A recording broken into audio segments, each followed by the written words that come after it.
board begins a painstaking investigation into the crash.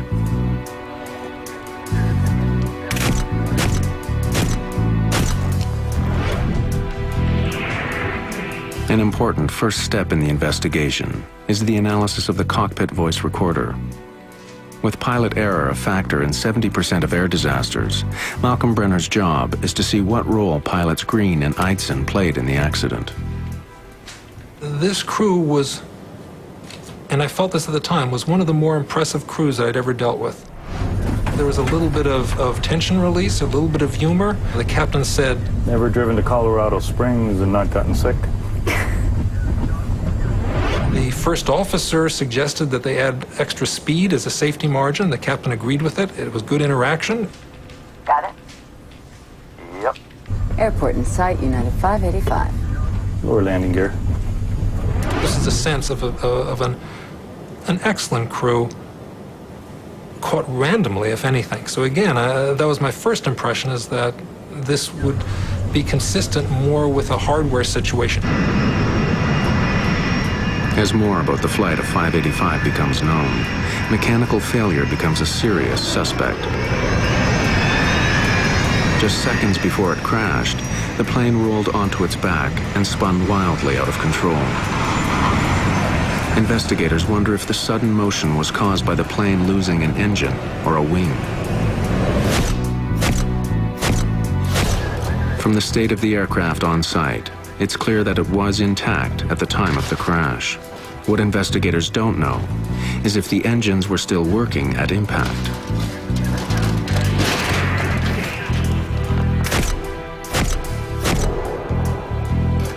Technicians examined the engine turbines. They discovered dirt has been drawn deep into every crevice. These blades were clearly spinning and sucking in air at the time of impact. The engines may have been running, but technicians aren't sure how well. The plane's hydraulic pressure dials are destroyed, their glass covers broken. The indicator needles have been snapped off by the force of the impact, but even these ravaged dials tell a tale. 15 flaps! 50! On close inspection, investigators find a critical mark. At the moment of impact, a dent was made on the faceplate by the jarred indicator needle. It proves that when United 585 crashed, its engines were running normally.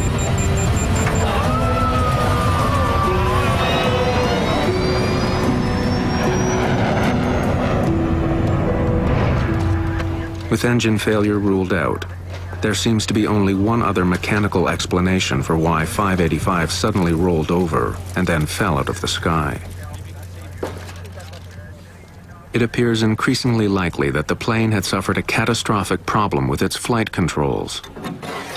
Investigators quickly become suspicious of the rudder at the back of the tail. We focused in after eliminating other flight control surfaces that we thought could contribute to the roll. We started looking at the rudder. Bring that up so I can take a look at it. Investigators begin their examination of the rudder on site, but the violence of the crash makes the job extremely difficult. Almost nothing left. Most of the plane's parts are too crushed or burned for testing, but a vital component is still reasonably intact: the Power Control Unit, or PCU. Used constantly during flight, especially during landings, the PCU performs like a car's power steering. When the pilot pushes on a rudder pedal, the PCU uses hydraulic fluid to convert gentle movements of a pilot's foot into the pressure needed to move the 737's enormous rudder. The heart of the PCU is something called the dual servo valve. Shaped like a soda can, it has two slides which glide past one another, directing the flow of pressurized hydraulic fluid that moves the rudder. This servo valve is very unique, that it is in effect two valves in one, and that creates a whole range of interactions that don't occur in a more conventional hydraulic valve. When a technician opens the power control unit, chips of metal are found floating in the hydraulic fluid. It's a worrisome find. These particles could cause the servo valve to jam, making it impossible to work the plane's rudder. It's a chilling prospect. Could a microscopic fault bring down a 38-ton jet? It's difficult for Phillips to tell. While more intact than much of the wreck, the PCU and dual servo valve are both damaged. The airplane crashed and burnt in a pretty confined area, and there was a lot of damage to the flight control components and the things we were testing and needed to test and look at. The more damaged the components are, the harder it is to take measurements and do functional testing. To test what he does have, Phillips travels to California to the labs of Parker Hannifin, where the rudder control unit is made.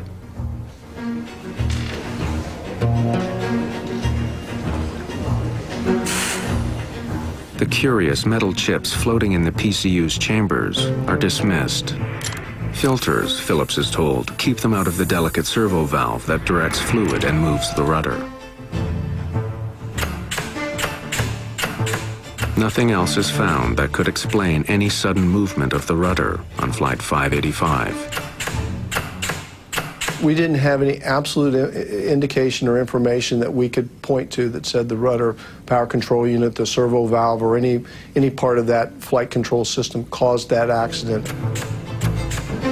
Phillips still suspects a mechanical problem, but with no conclusive evidence that the PCU or servo valve caused the crash, he is forced to sign off on the tests. It's a pass.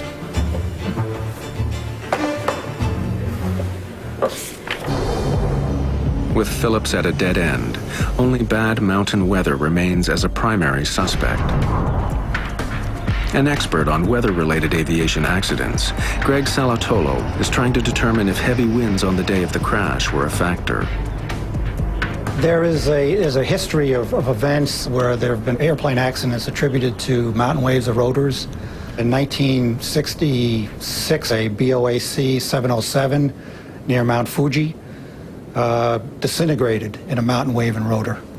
High winds crashing over mountain peaks leave so-called wind rotors in the lee side. Invisible, highly turbulent downdrafts that come plunging down with devastating power and are extremely dangerous to aircraft. We found a great deal of evidence looking at the surface upper air data and talking to witnesses in the area that rotors were a possibility. An explosion, and it was right over there. Right Salatolo hears several eyewitness reports of bizarre mountain weather on the day of the crash. One of the most intriguing is from Harold Darnell, what the heck was that? whose truck was struck by a powerful gust of wind just moments before 585 crashed. But as Greg Salatolo combs through his evidence, the theory that a wind rotor knocked the plane from the sky is getting less and less likely.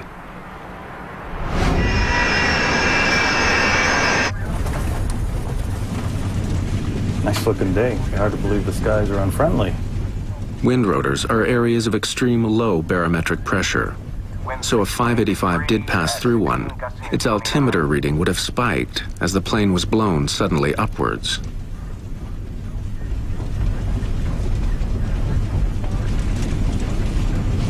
There was no evidence that we saw that on the flight data recorder of 585. What the flight recorder did show was a fast and deadly drop in altitude as the plane fell to Earth.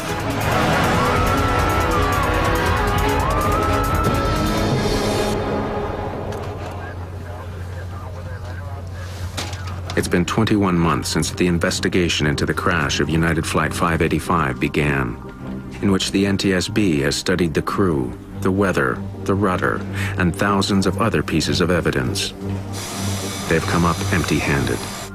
For only the fourth time in its history, the NTSB releases a report which doesn't reach a conclusion.